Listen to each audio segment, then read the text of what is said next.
Assalamualaikum warahmatullahi wabarakatuh. Bismillahirrahmanirrahim. Alhamdulillahirabbil alamin. Wassalatu wassalamu ala asyrafil anbiya'i wal mursalin wa ala alihi wa sahbihi ajma'in. Amma ba'd.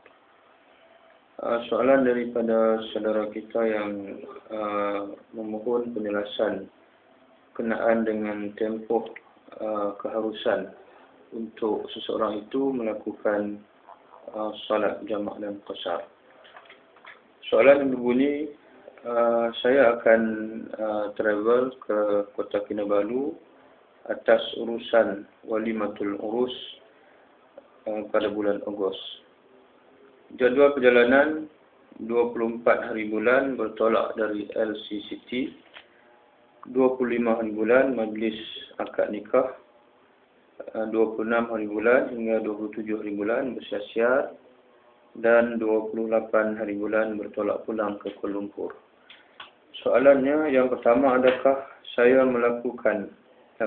saya melakukan solat musafir, yakni jamak dan qasar sepanjang tempoh urusan Walimatul Urus tersebut, atau saya hanya dibenarkan jamak sahaja dan tidak boleh qasar? Bila waktu dan keadaan yang dibolehkan melakukan solat jamak dan qasar serentak? Soalan yang kedua, apakah saya hanya dibolehkan jamak pada 24 hari bulan dan 28 hari bulan sahaja, atau sepanjang tempoh perjalanan itu? Soalan yang ketiga, apakah yang dimaksudkan berkekalan dalam musafir atau perjalanan? Adakah tiba di destinasi, yakni Kota Kinabalu, masih dikira dalam perjalanan atau musafir? Tuan-tuan dan puan-puan sedang pendengar yang dirahmati oleh Allah Ta'ala sekalian, dalam memahami persoalan yang berkait dengan rukhsah ketika musafir, termasuklah untuk rukhsah untuk menjamakkan serta mengqasarkan solat ini, ada 3 istilah yang perlu kita fahami. Yang pertama, mustautin, yang kedua mukim, dan yang ketiganya musafir.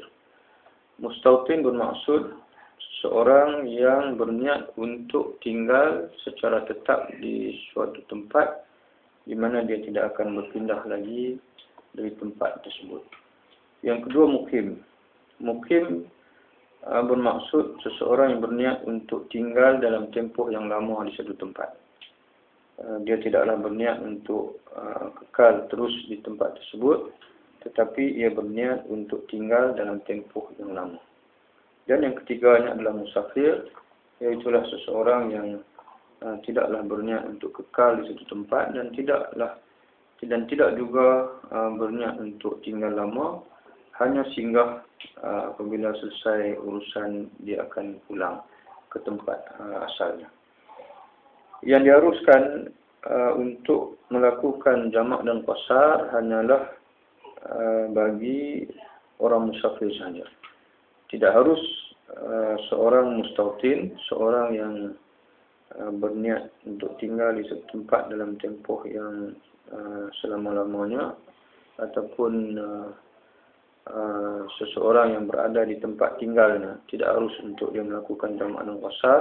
Dan begitu juga seorang yang musafir, kemudian dia singgah di suatu tempat dan berniat untuk tinggal di tempat itu dan tempoh yang lama, dia juga tidak harus untuk melakukan jamak dan qasar. Cuma persoalan yang timbul ialah berapa tempoh yang dianggap lama itu. Menurut mazhab Imam Syafi'i rahimahullah, tempoh yang dianggap lama ialah 4 hari atau lebih. 4 hari dan lebih daripada 4 hari.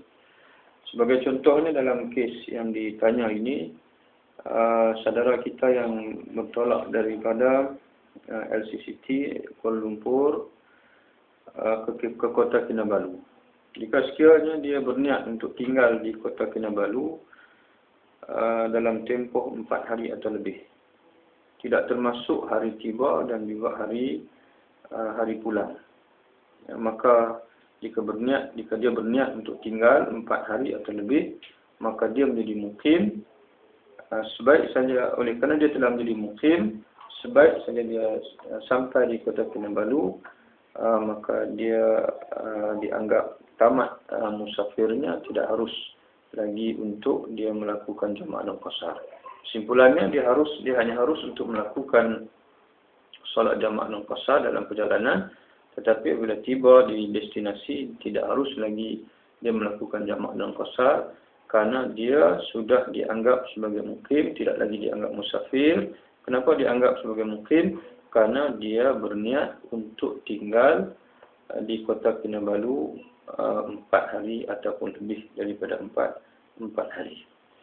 Tuan-tuan dan puan-puan sedang pendengar yang dirahmati oleh Allah Subhanahu Wa Taala sekalian, itulah pandangan daripada mazhab Imam Syafi'i rahimahullah.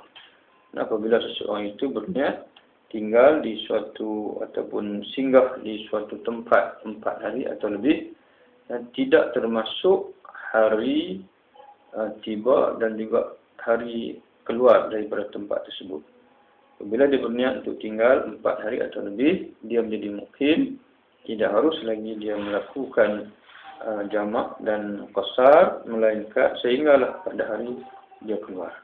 Merujuk kepada soalan yang ditanya, perjalanan yang ditempuh oleh saudara kita ini tidaklah menggambarkan kepada kita bahawa dia berniat untuk tinggal di Kota Kinabalu lebih daripada 4 hari. Dia tiba di Kota Kinabalu 24 hari bulan, kemudian majlis akad nikah 25 hari bulan, 26 hingga 27 hari bulan bersiar-siar, 28 hari bulan dia bertolak pulang. Jadi dia berniat untuk tinggal di Kota Kinabalu, tidak termasuk hari tiba dan hari pulang, hanyalah 3 hari saja. Oleh demikian, harus untuk si yang bertanya ini melakukan jamak dan qasar pada keseluruhan hari-hari dalam musafirnya daripada 24 hari bulan hingga 28 hari bulan. Kemudian ditanya di sini, bolehkah saya melakukan solat musafir sepanjang tempoh urusan wali atau urus itu? Jawapannya ya. Kemudian atau saya hanya dibenarkan jamak saja dan tidak boleh dikosarkan? Jawapannya boleh kedua-dua sekali. Jamak pun harus, qasar pun harus. Begitulah saya rasakan bahawa soalan-soalan ini sudah terjawab dengan penjelasan yang saya sampaikan tadi. Wallahu a'lam bishawab. Assalamualaikum warahmatullahi wabarakatuh.